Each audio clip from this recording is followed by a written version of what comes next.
Olá! O lançamento do sistema de pagamentos Pix foi comemorado como uma grande inovação do Banco Central, uma adaptação do sistema financeiro ao ultra-tecnológico século XXI. Mas essa inovação, que agora chegou aos grandes bancos, começou muito antes, com pequenas e ousadas empresas que trabalham com muita tecnologia no setor financeiro, as fintechs. Nesse agenda, vamos saber o que é, como funciona e para que serve exatamente uma fintech, com Diego Pérez, que é o presidente da Associação Brasileira de Fintechs. Diego, bem-vindo ao Agenda, muito obrigada pela sua presença aqui com a gente. Vamos começar então, explica para a gente, que ouve falar todo dia, mas que não entende muito direito, o que é uma fintech, para que serve, como ela funciona e onde é que ela está na nossa vida. Parece que já está em muitos lugares, né? Sim, muito obrigado aqui pelo espaço, pelo convite, Antônia. Bom, fintechs são empresas de tecnologia que de alguma forma entregam um produto financeiro para o seu usuário final, tá? Então esse produto pode ser uma conta digital, uma carteira digital onde você transaciona pagamentos, pode ser um lugar onde você faça investimentos. Então sempre que tiver uma relação com financeira, né, do usuário com aquela empresa de tecnologia, ela pode ser considerada uma fintech. Mas tem uma característica de vocês que são pequenas empresas, né? Isso é diferente uma fintech de um grande banco, porque os grandes bancos usam tecnologia e usam cada dia mais, né? Eu citei aí na abertura o Pix, porque foi uma coisa assim que é do Banco Central, que agora todos os bancos têm, podem fazer também, mas é um produto meio que começou com essas pequenas empresas. O que é que caracteriza mesmo esse termo fintech? Isso, exatamente, né? As fintechs também são empresas que surgiram há pouco tempo, né? Que são inovadoras, que fazem uso de metodologias inovadoras, né, para entregar um produto financeiro de uma maneira diferente, de uma maneira eventualmente mais fácil de lidar, né, com menos complicações, mas que também entrega a mesma qualidade ou o mesmo tipo de serviço de um grande banco, né? Então, as fintechs mesmo com estruturas pequenas, né, ou então existindo há pouco tempo, ela consegue alcançar usuários em todo o país por meio de plataformas digitais, né, como os celulares, né, as lojas de aplicativos, por exemplo. Dá para gente, eu sei que você é de uma fintech, é presidente da fintech, é o fundador de uma fintech também. Dá para a gente uma meia dúzia de exemplos aí de coisas que estão bem na cabeça do usuário, do cidadão, de fintechs, que a gente muitas vezes até usa e nem sabe que está ligado nesse tema mesmo. Claro, com certeza. Bom, acho que no dia a dia do cidadão brasileiro, ele já convive com as fintechs, ele já faz uso das fintechs, como são aquelas de pagamentos, né? Então, por exemplo, sempre que você faz um pagamento de um jeito diferente, um cartão diferente, seja por uma aproximação, seja porque você tirou foto de um código, né? Ou então durante uma compra online, né? Quando você utiliza mecanismos diferenciados para você comprar um produto ou um serviço pela internet, você está fazendo uso de uma fintech. Tá? Então, é muito comum, por exemplo, especialmente nesse momento de distanciamento social e pandemia, as pessoas elas não saem muito de casa, né, e compram as suas coisas pela internet. As fintechs, elas facilitam os pagamentos para que isso aconteça, né? E também tem aquelas questões de engajamento, onde você quer que o usuário fique mais contente no uso daquele produto, daquele serviço. As fintechs, elas oferecem algumas soluções para que aquela experiência de consumo seja um pouco mais agradável. Então, por exemplo, não sei se você já ouviu aquele termo cashback, né? Onde você compra um produto pela internet e você recebe dinheiro de volta num saldo, numa conta que você tem dentro daquele mesmo site. Isso, quem começou a ofertar isso no Brasil foram as fintechs, né? Aí, com o passar do tempo, outras empresas maiores, até instituições financeiras, também começaram a adotar essa modalidade de engajamento com o público consumidor. Então, vocês começaram não exatamente com o uso de produtos bancários com as pessoas, mas com sistemas outros que tenham acesso, mas que não é exatamente o banco, né? Aquele trabalho bancário que a gente está mais acostumado no dia a dia. Isso, exatamente. Por exemplo, com as fintechs, as primeiras fintechs que surgiram no Brasil, permitia que você fizesse pagamentos de boletos, por exemplo, né? Com o uso de um aplicativo específico, ou que você recebesse remuneração, ou até mesmo aqueles programas que você acumula pontos, por exemplo, né? O Quando a gente consumo. fala de milhagem, de vaquinha virtual, Viagem. essas coisas todas, Isso, tudo isso tem uma questão financeira no entorno, né? Isso faz com que aquela atividade seja assim considerada uma fintech, porque faz uso de tecnologia, é um serviço financeiro e é distribuído de maneira inovadora, e não necessariamente por um banco, mas sim por uma outra empresa, muitas das vezes empresas que surgiram há pouco tempo. então, se a gente fosse traduzir para o português, fintech é uma empresa de serviço bancário tecnológico. Exatamente. O termo fintech ele é uma junção de financeiro e tecnologia, né? Então, é uma empresa que oferece soluções, produtos financeiros, mas com uso intensivo de tecnologia. E como que você consegue, por exemplo, identificar o que é uma fintech e o que é uma instituição financeira tradicional, né? A instituição financeira tradicional ela é muito sustentada ou baseada em agências bancárias, né? Nos endereços comerciais dos grandes centros, né? Você sempre enxerga ali a grande marca, né, de um grande banco numa região central de um centro urbano. A fintech ela não tem agências bancárias, né? A agência bancária dela é o aplicativo que ela tem nessas lojas de aplicativos mesmos, né? Então, ela tem a mesma capacidade de um banco tradicional, um banco comum, de alcançar um cliente que está a centenas de quilômetros da sua sede, ela consegue hoje em dia com os smartphones, que a população de toda a grossa maioria da população já possui seus smartphones, né? E pelo Brasil todo, sem precisar A ter uma gente, agência física, por exemplo. a gente já tem bancos, inclusive no Brasil, não começou no Brasil, mas a gente tem bancos que são exclusivamente virtuais. E até Sim, alguns já foram comprados por bancos físicos, não é isso? exatamente. Tem bancos que começaram há pouco tempo, há uma década, há 15 anos mais ou menos, que não possuem agências, né? Só que eles conseguiram se apoiar nesse momento de transformação digital para isso, né? Se eles tivessem nascido nos anos 80, no começo dos anos 90, eles não conseguiriam ganhar espaço sem ter agências, né? Porque as pessoas não estavam na internet. Com o surgimento da internet e principalmente com a adoção do dia a dia do brasileiro, né, estar conectado na internet, os serviços começaram a surgir de maneira online, de maneira disponível pela internet, sem que você precisasse de um estabelecimento para receber essa pessoa ou não. Então, vamos falar. A gente preparou aí, com base no relatório que vocês nos indicaram, uma série de pequenas artes, de infográficos, para mostrar um pouquinho, dar uma ideia para o nosso telespectador e ajudar um pouco a gente a entender esse processo todo. E a gente preparou um gráfico que mostra já a quantidade. Não é exatamente esse, eu vou pedir para mudar um pouquinho. A Bruna é a nossa diretora, eu vou pedir para ela mudar um pouquinho. Um gráfico que mostra a quantidade, acho que é o gráfico 3 que mostra a quantidade de fintechs que já existem hoje no Brasil. Isso, é esse aí. E os setores, para você explicar um pouquinho, a gente começou meio de um outro lugar.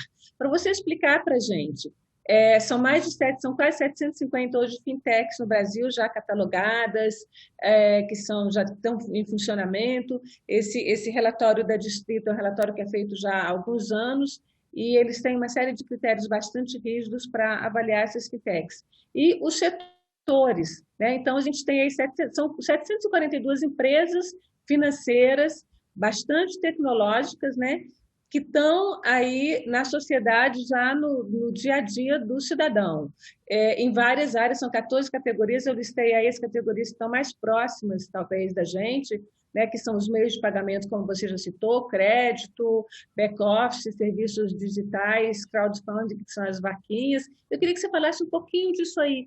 Onde é que isso entra no dia a dia do cidadão? Quando você fala aí, você tem 122 empresas de meios de pagamento. São essas empresas de cartão? Como é que é isso aí? Sim, as empresas de meios de pagamento são aquelas que oferecem soluções para que você consiga transacionar pagamentos no seu dia a dia, tá?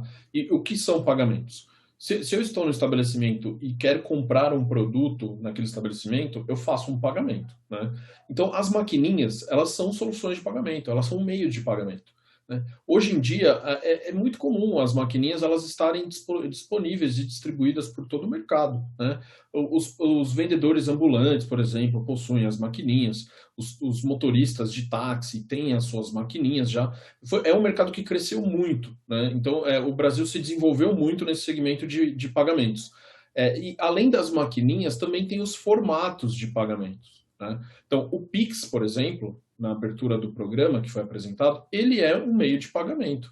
Você utiliza o Pix para fazer uma transação rápida, né? E as duas partes, elas conseguem, tanto quem paga quanto quem está recebendo, conseguem confirmar aquela transação na hora. Quando você faz um pagamento, por exemplo, pela maquininha, o vendedor ele vai demorar alguns dias para receber o dinheiro ali da maquininha, né? O Pix não, ele vai receber em poucos segundos, já vai estar disponível para ele. Então, isso são evoluções tecnológicas, né, que as fintechs conseguiram trazer para esse mercado para desenvolver o meio de pagamentos. Já os outros segmentos, por exemplo, de crédito, esse também está muito presente na vida do brasileiro comum, porque todo mundo precisa pedir empréstimo uma vez ou outra na vida, né? Seja para comprar um imóvel, seja para financiar um carro, ou até mesmo uma verba emergencial para um problema que aconteceu na sua vida.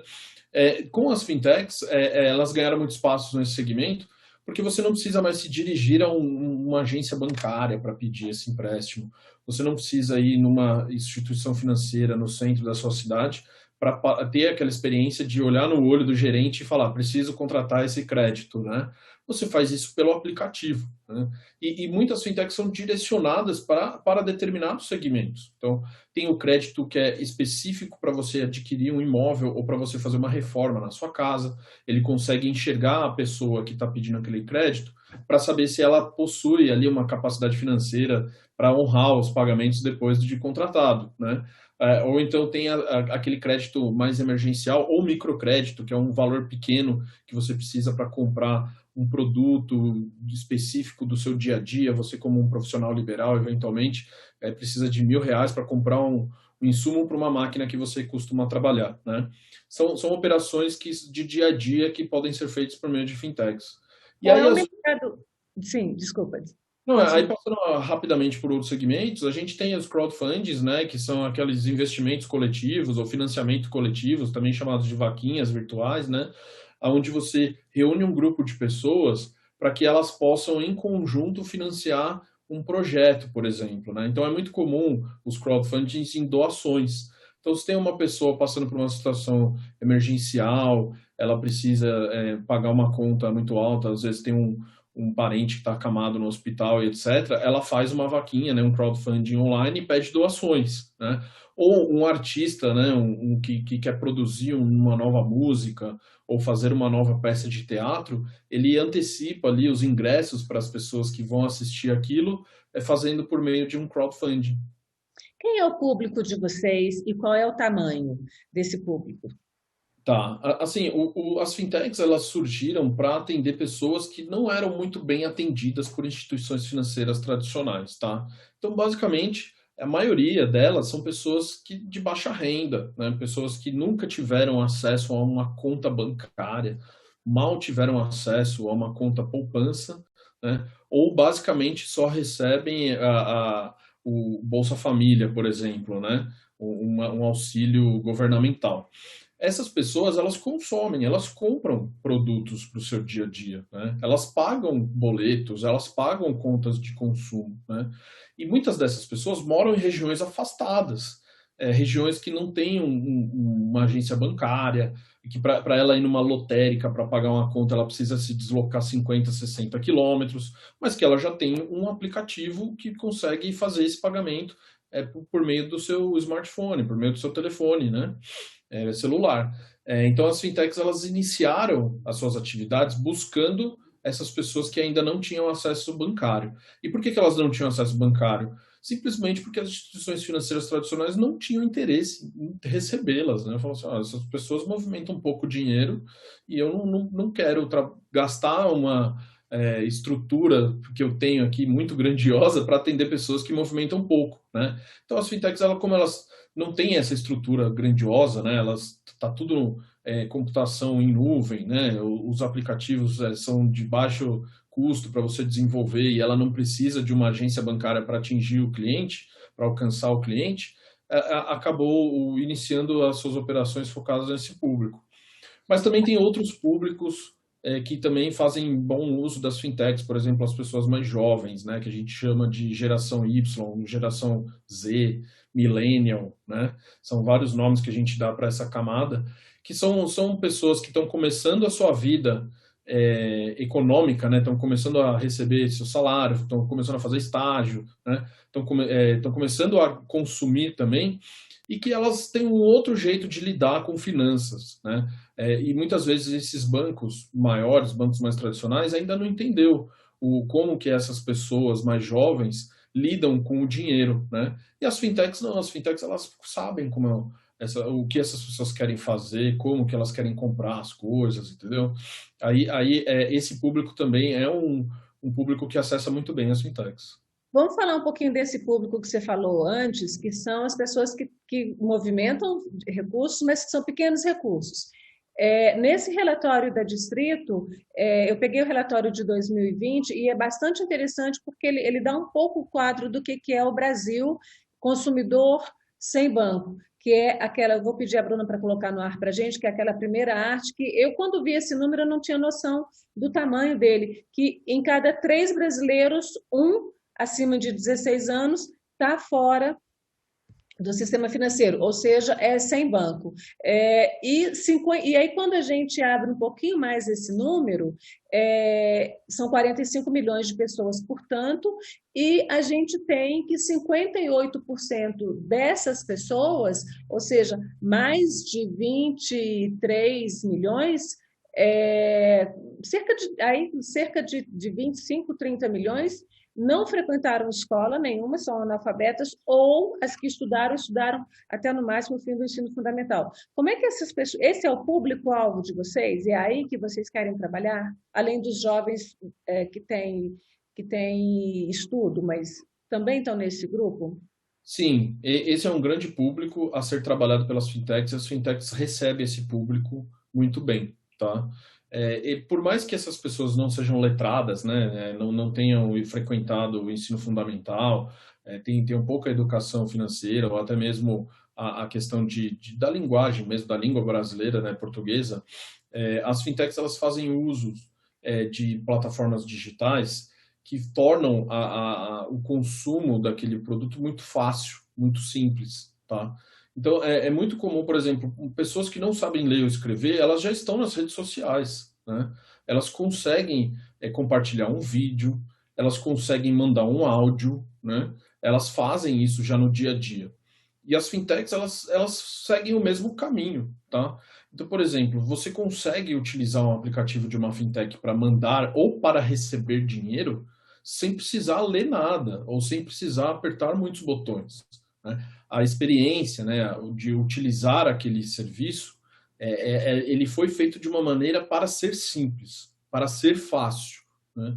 E as fintechs conseguiram desenvolver isso muito bem, por isso que elas conseguem receber essas pessoas que não são do interesse de instituições financeiras tradicionais. A gente abriu um pouquinho mais os números desse relatório, ele é bastante amplo e é bastante interessante, a gente teve que restringir aí. E aí tem outros dados importantes, que essas pessoas em quem os bancões não têm interesse movimentam mais de 800 bilhões de reais por ano, quer dizer, isso dados de 2020, e esse segundo gráfico eu vou pedir para a Bruna colocar na tela, são, em sua maioria, 59% mulheres, negros, né? Mulheres e homens negros, 69%, 86% das classes C, D e E, que é exatamente isso que você falou, que movimenta pouco, e 39% vivem no Nordeste. Esse é o alvo de vocês. Sim. E por isso são simples. Exatamente. Esse é o público que consome os serviços de fintechs, tá? Existem muitos aplicativos que já estão disponíveis que têm milhões de usuários. Tem mais de 30 milhões de usuários, 40 milhões de usuários, exatamente porque conseguiram entregar uma dinâmica que atende às necessidades desse público a um baixo custo, tanto para aquela pessoa que está consumindo o serviço, quanto para a própria fintech, né? Porque se a fintech tiver que gastar muito dinheiro para atingir um público que movimenta pouco, ele não vai ser atrativo comercialmente também, independente se é um grande banco ou se é uma fintech. Mas a partir do momento que você consegue fazer isso de uma maneira simples e barata, por que não receber essas pessoas? E como foi apresentado aqui na arte, os números são grandiosos. são pessoas que movimentam muito bem a economia nacional. Se você pegar um número absoluto dessas pessoas, equivale à população de países grandiosos, como a Argentina, como uma Espanha, eventualmente, entendeu? São economias grandiosas, formadas por um grupo específico de pessoas. Então, por mais que sejam transações pequenas, o volume é alto, né? São muitas pessoas, né? Então, acaba sendo Segurança. interessante. Vamos falar um pouquinho de segurança. O nível de segurança para essas pessoas, como é que é? Porque assim, Isso. muita gente ainda tem medo, pensa assim, agora não, já está bastante mais popular, mas alguns anos, mas eu vou fazer a transação num banco que eu não sei, que não existe, é um dinheiro que é praticamente um dinheiro virtual, ele passa simplesmente pela minha conta, como é que funciona isso? Essa questão da segurança eu estou pensando aqui no usuário. Sim, sim, sim. Não, segurança é um item que tem que ser observado sempre, independente se você está lidando com um grande banco ou com uma fintech. Porque fraudadores, por exemplo, eles podem querer se passar por grandes bancos também. Eles podem criar um e-mail que parece ter sido encaminhado por um grande banco, mas na verdade não foi, né? E ao mesmo tempo, uma fintech ela também pode sofrer com as ações desses fraudadores. As dicas de segurança que a gente passa, primeiro assim, é sempre pesquisar para saber assim, essa fintech realmente existe? Né? E como eu faço para pesquisar?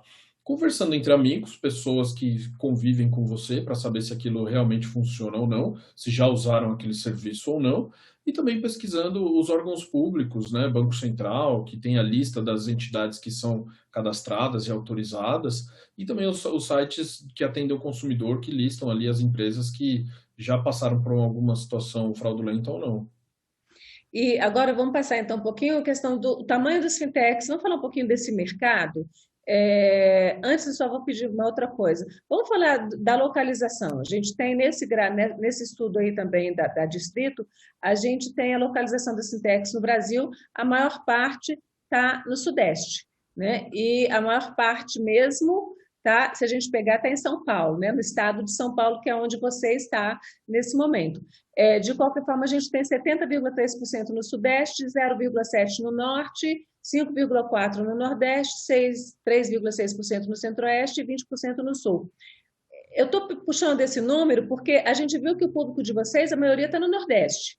E vocês estão, na maioria, no Sudeste. Isso não tem nada a ver o fato de vocês estarem longe, porque vocês trabalham com tecnologia. Mas e como é que fica, por exemplo, o desenvolvimento social do lugar? Geração Isso. de empregos.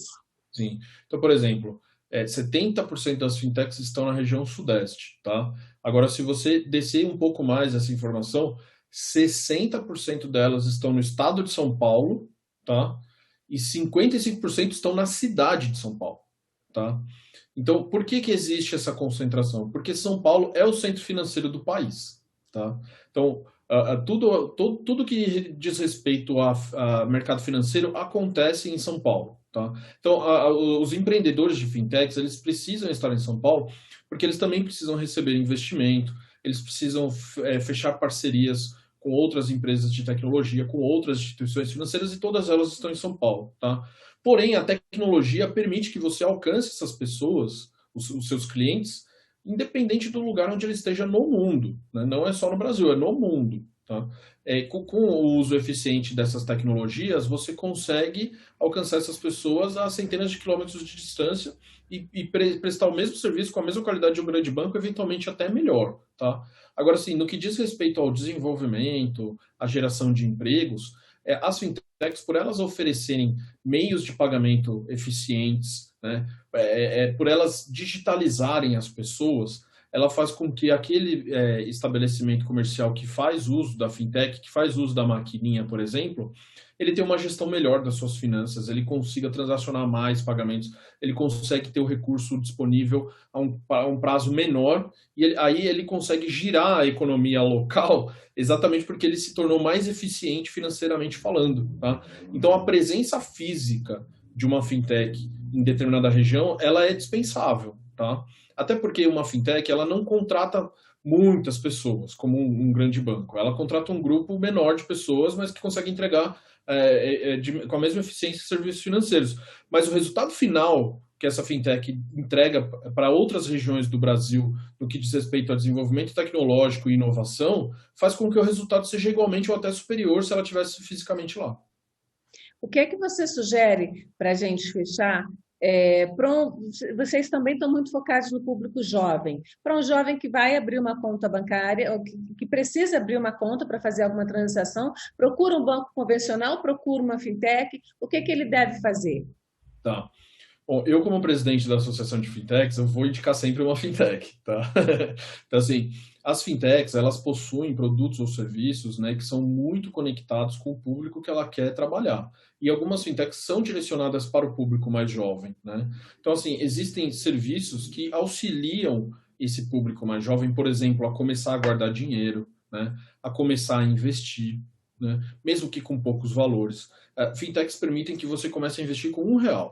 Com R$ 1 você já começa a conseguir investir, tá? E ela cria umas dinâmicas eletrônicas dentro desses aplicativos, onde o hábito de guardar dinheiro se torna algo agradável, se torna algo como se ela estivesse jogando um videogame, um jogo de computador, porque ele cria missões, ele cria mecanismos de engajamento, né? Ele cria recompensas, e recompensas que os jovens querem usar, tá? Então, é importante que você, jovem, que quer começar a manipular suas finanças de uma maneira interessante, que seja benéfico para você, que já comece com uma fintech, porque ela vai oferecer isso para você. Vamos jogar no ar o site, então, da AB Fintech, que é abfintech.com.br, não é isso? abfintechs, com s.com.br, e aí quem quiser saber um pouquinho mais, vai lá e procura, não é isso? Que o nosso tempo terminou. Eu quero agradecer a você pela sua presença aqui na Agenda Econômica e até um próximo programa. A gente vai Eu ter muito agradeço você, Antônia. Muito obrigado pela oportunidade. Fico sempre à disposição para você e para o público que está nos assistindo. E agradeço também a você que está nos assistindo por nos acompanhar até aqui. Se quiser rever esse programa, mandar para alguém, baixar, está lá no nosso site já senado.leg.br/TV ou no canal do YouTube, youtube.com/TV Senado. Até a próxima Agenda Econômica e muito obrigada. Fique com a TV Senado.